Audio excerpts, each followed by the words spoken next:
I'm the boss of the Miro chapter, and I will be your host this evening for this segment of Q's on the Move. I have joining me this evening is Brother Juan Snowden with Miro chapter of Omega Psi. Uh, as we work closer together in the city of Annapolis, and welcome to Q's on the Move. I know this is your first segment with us.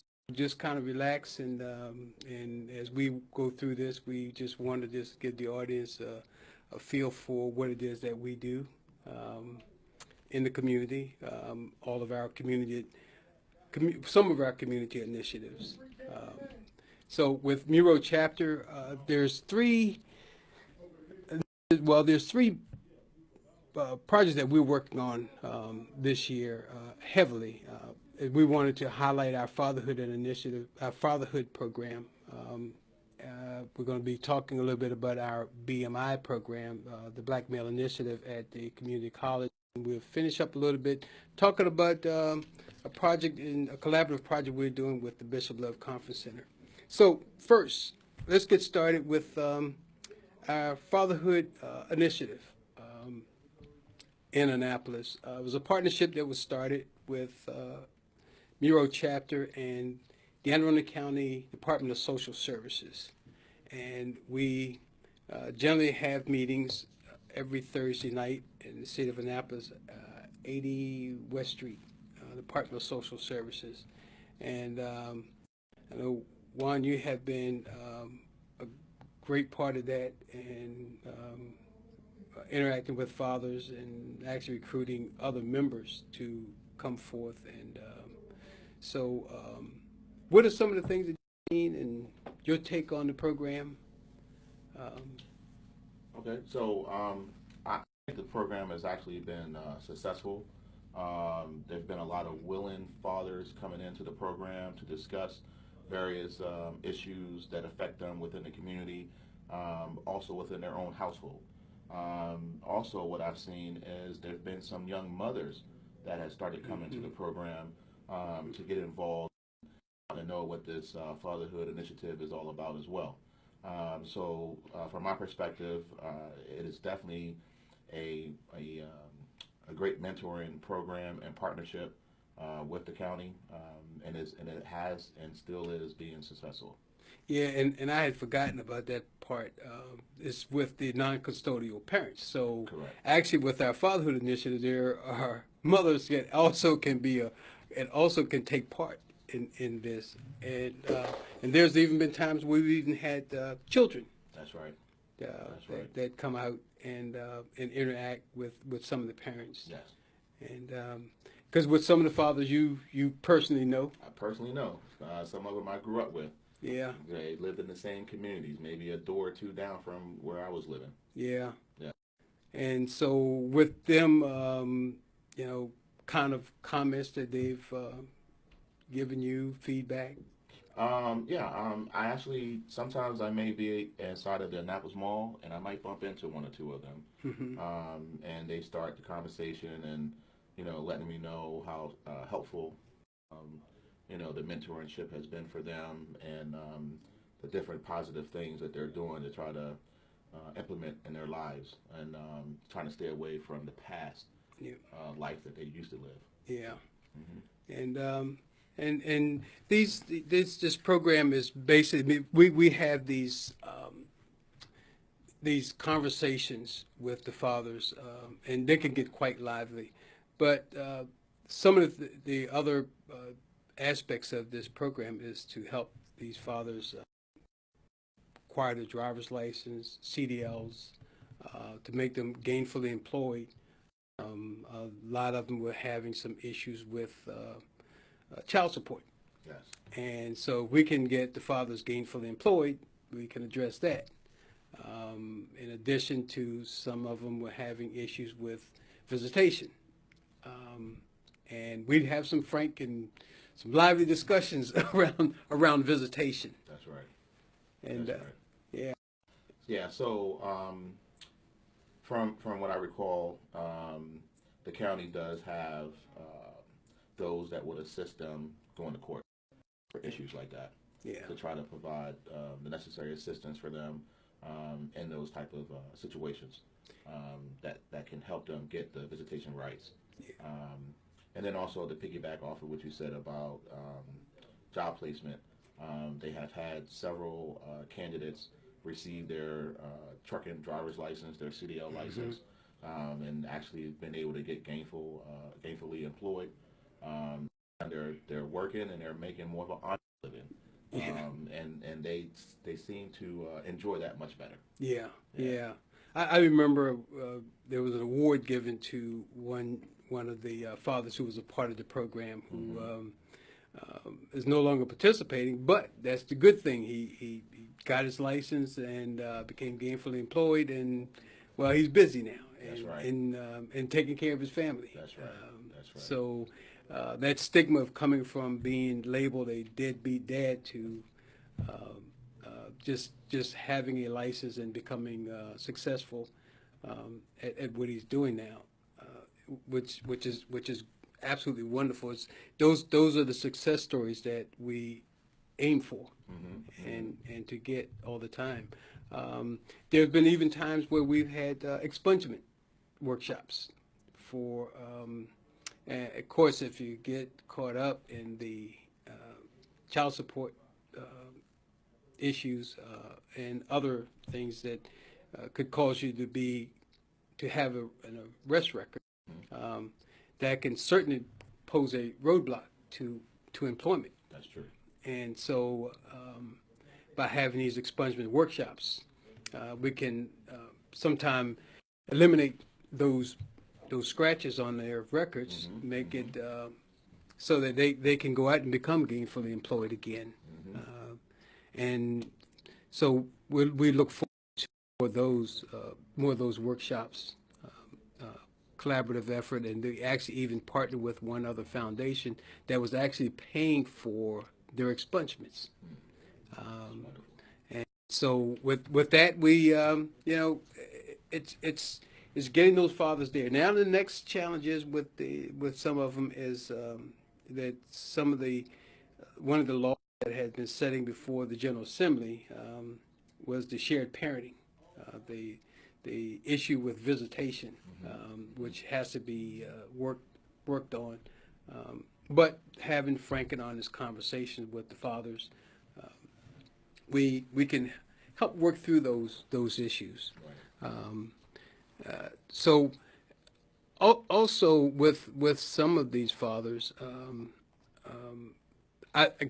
for me, not growing up in Annapolis, I had that disadvantage. But like I said, you know a lot of these guys personally, That's and true. That's true. and their relationship with your children.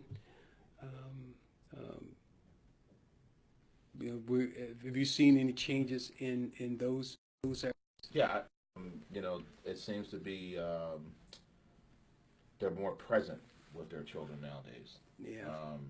So I think they just have a better outlook on life because now they realize this through conversation with others that grew up in the same community with them, that did not take the same path as them, as went in a different direction. That now they have come to realize that life ain't as bad as they thought it was. Yeah. And it's just simply just making a few adjustments, a few tweaks here and there. Things is actually starting to look up for them. Yeah.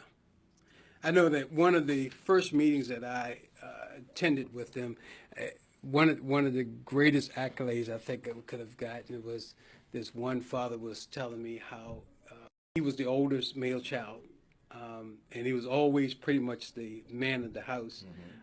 He had his challenges, but when the cues came in, and we sat down and we started working with these guys. He looked especially at some of our senior members. The gentleman has said that night, he says, now I feel like I have big brothers. Right. I can remember that. Yeah, and now I can go out and do some things. I know I'm going to have some support. Somebody's going to have my back. I don't have to be the one carrying the weight all the time. That's right. Now, That's and right. having those conversations That's right. with those guys. Yes. So any of the fathers that that are out there. Certainly, if you could contact Department of Social Services, they can certainly help guide you to where we are. There is a Facebook page, the Men's Circle. You can certainly find us on with the Men's Circle, and that will also point you as to where we are. You can communicate with us through there. Want to try to shift a little bit to one of our other initiatives is with respect to the Black Male Initiative with the Anne Arundel County Community College. A few years ago, we attended this dinner at the college, and it was brought to light that it was taking the black and brown males an average of 6 years to get a 2-year degree. Yes. Unacceptable. Unacceptable. Life moves on, and they're just struggling along. But we wanted to find out why this was. And so with that, we found that there was two prevailing problems. One being finances, and the other being mentorship.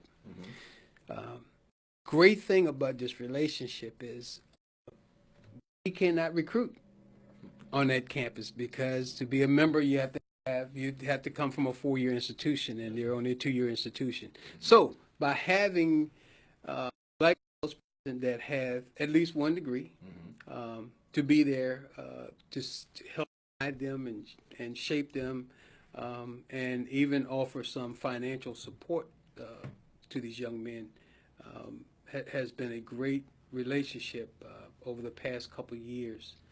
And it's wonderful because with these young men, in fact, we're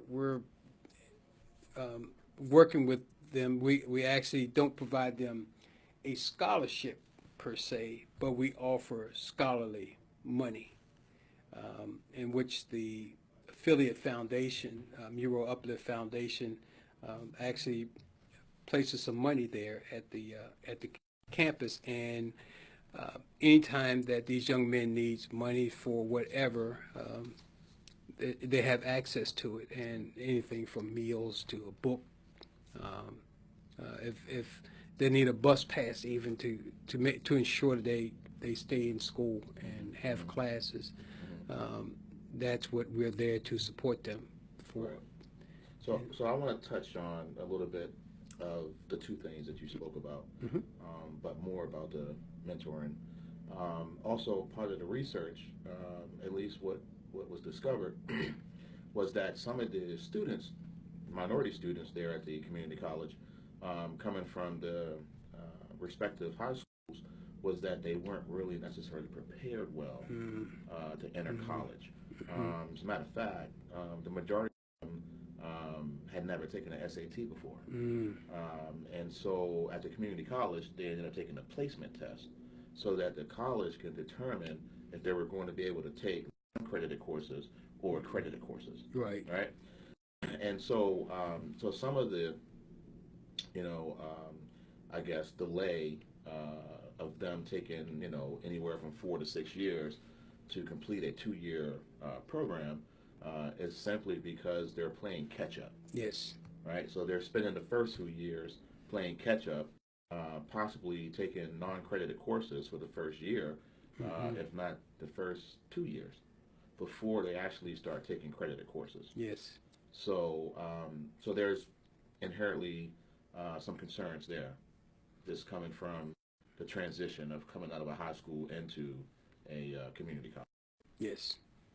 And so with that, also, one of the things we've been trying to do is to find internships. And that could possibly motivate these students to get into those credit courses that much sooner. Yes. And of course, like you were saying, I mean, if they're coming from in high school and they're not prepared for college, then they're certainly not prepared for life. And they sometimes don't understand that they could actually come back during the summer, take a couple of additional courses, knock them out of the way. So the sooner you get to your credit courses, the better. But they need that information. Correct. And most of these boys come from a situation where that information is not available. It's not as prevalent. And because I remember having a conversation with one young man that really got me motivated to become a part of this, is we had this 20-minute discussion in 2 feet of snow that he did not know of any successful black men. He had never met a successful black man in his life. And I argued with him for 19 minutes until I realized this was his truth.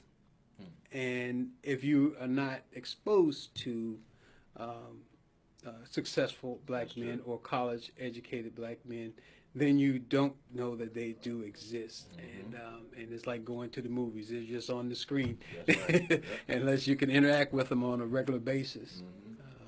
You know, and you said you may have a second point with Well, no, it was more about the mentoring, right? So the finance piece, you know, that always can be a challenge for you know, young students at a four-year university. So Yes. I think, you know, generally the finance piece is always self-explanatory. Yeah. But the concern was more about the mentoring part. And also what I've noticed is I've seen a few of the students who were part of one of the high schools there in the county that was affiliated with the old Secretary of Federal. Yeah, so you know, that's a success story because some of them actually have transitioned over to the community college, you know, after graduating high school. Yes. So, and those are some of the young males that we used to mentor some few years back. In Yes. a different program. Yeah. And so with some of the other chapters, they have mentoring programs, which are basically working with the youth. Our primary focus we did work with the youth for a while, and then we have actually now transitioned into working with fathers. The good thing is working with the fathers is if we can get that father to a place in life where he feels successful, he's moving, and he's influencing his kids. So we spend the effort of influencing one, and that one may influence 2, 3, 4 kids. That's right. That is so true. And so it makes our efforts that much easier. Yep. All we got to do is plant that one little seed. Yes, yes. And so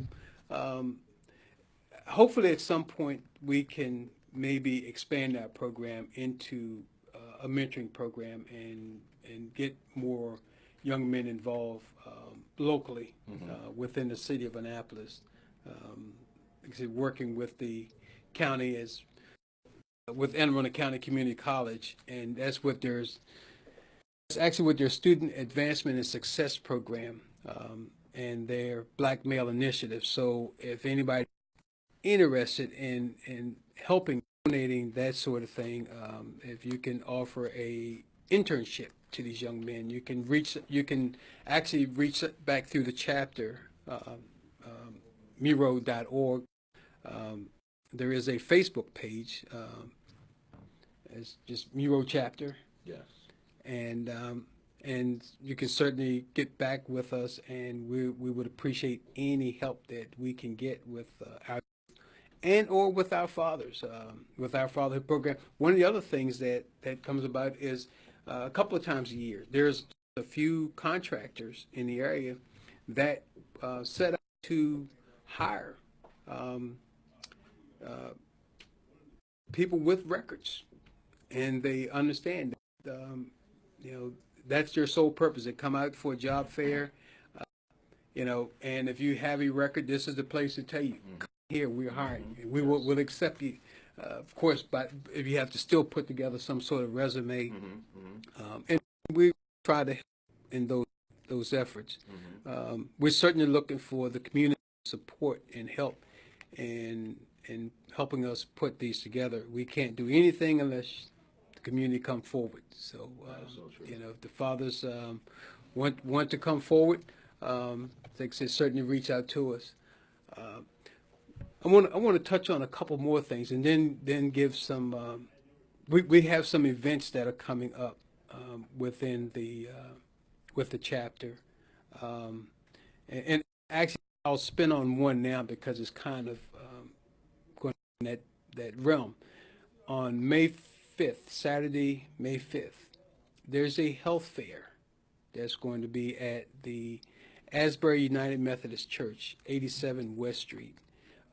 It's from 10 a.m. till 2 p.m. 2 p.m. Yes. So anyone that wants to come out, we're going to be it's going to be talking about cholesterol, diabetes, High blood pressure. high blood pressure. One of the key things that we will be doing, we're going to have a breakout session, and we're going to have conversations around mental health. It's it's something that right now we have to eliminate this stigma of mental health. Yes. And sometimes we just need just to have a conversation, and if we can just have that conversation, we may be able to eliminate a violent act. Um, we work with suicide prevention because depression, another mental issue that we have to be concerned about.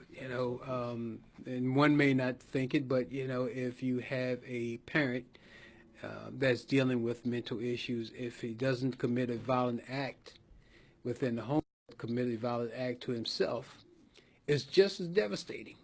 That child loses a parent, and it is not pleasant. And one may not think about that. Suicide is you're taken away from and or family. And I wanted to we've got one of our pet projects we have.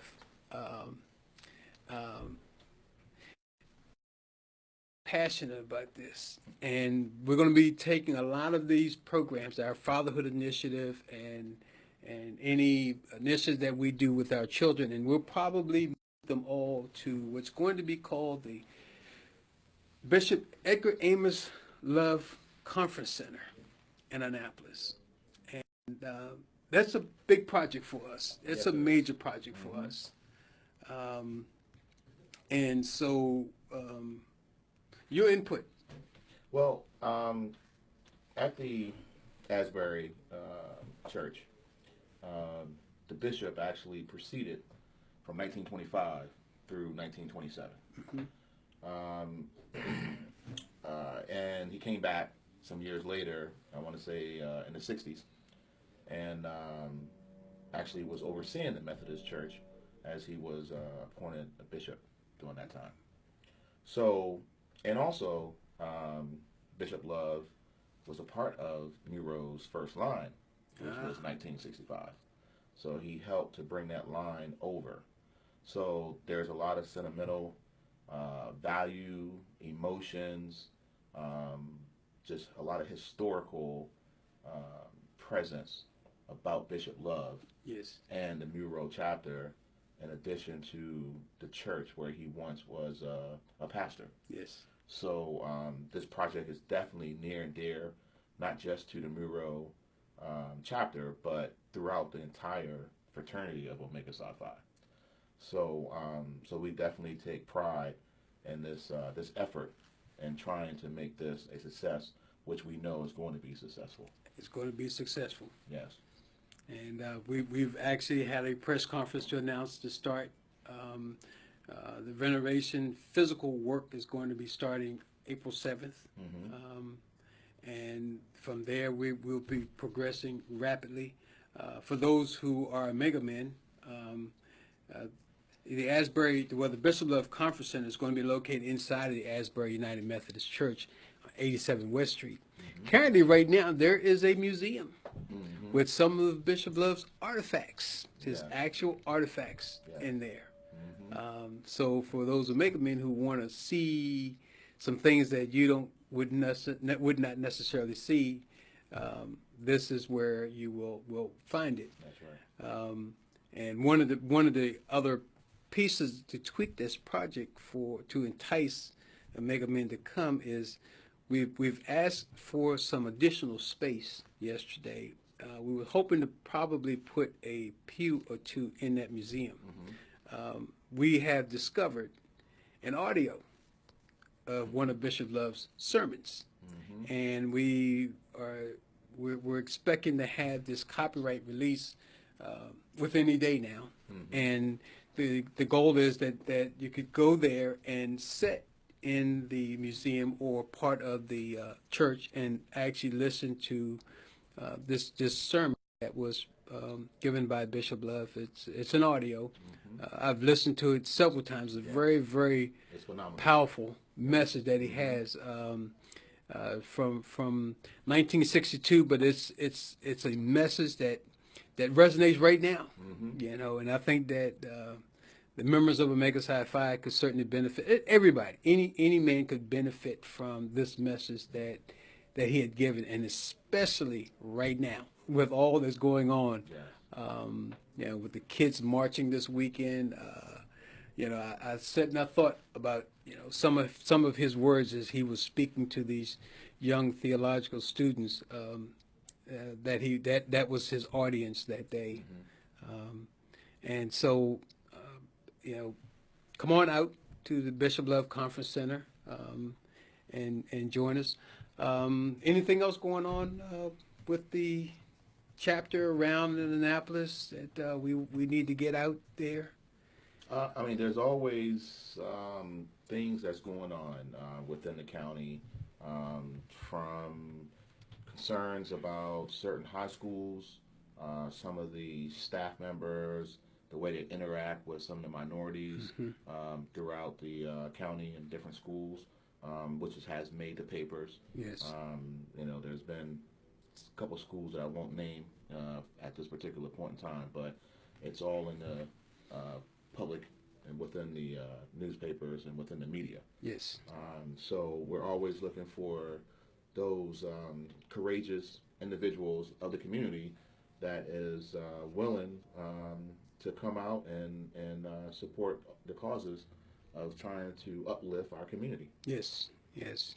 And you know, and speaking of, with the high schools, one of the things that we're going to be looking for as we with these programming with Cues on the Move, I think this is just the third segment of Cues on the Move. So we're fairly new to this. Although, you know, Stacy Speaker and the Real Husbands of Largo had given us some time last year to get acclimated, and we think this is a great idea. One of the things that we need and we're hoping to do is recruit high school kids, maybe, that's looking for media arts, or freshman college students looking for media arts, as we're looking for producers to help us to produce these shows, to come out and do the layout for us, and all. It's great. I think that it's a great opportunity for youth to come out and handle this for us. I think that they would do a much better job, because they're more in touch with the young people of you know, the community, country. As I was reading some of the facts about with this type of broadcast, that 93% of the millennials, I guess, watch TV via their smartphones. I can believe that. Yeah. Well, it was at 96% watch TV via their smartphone. 93% listen to music on their smartphones. So, you know, we need to reach the masses, and so to reach the masses, we need the masses to come to us. So, you know, for us, the men of Omega Psi Phi Miro chapter, we create a opportunity, and with that, you know, we hope that you will take advantage of that opportunity, and come join forces with us. Yes. Give you a final word. You want to tell them how to get a hold of us? So once again, Muro.org. Also on Facebook, we have a Muro Facebook page, Muro chapter, Omega Psi Phi. And a couple of things I wanted to leave before we part is we had a successful Easter egg event that took place last week. And then we have, and that was in Freetown, in the Pasadena area. where we are joined with the Divine Nine, Yes. right? And then we have one coming up in Robinwood in April. Okay. Once again, the Divine Nine. And then the last thing I wanted to leave with, just a couple things that's going to be taking place. There's a UMES meet and greet that's coming up, Bowie, for March 28th. There's the April 2nd Race Matters presentation. There's a April 7th Hoppy Adams Foundation Scholarship Contest. There's a April 14th Basketball Explosion. There's a April 20th to the 22nd Bates Dinner Dance. And then there's a Delta Awards program coming up. I want to say April the 21st or the 22nd. Okay. Okay. And so with our producer, we're in with that, and so this has been Q's on the Move, Muro Chapter Edition, and we thank you. We bid you all a good night. Thank you.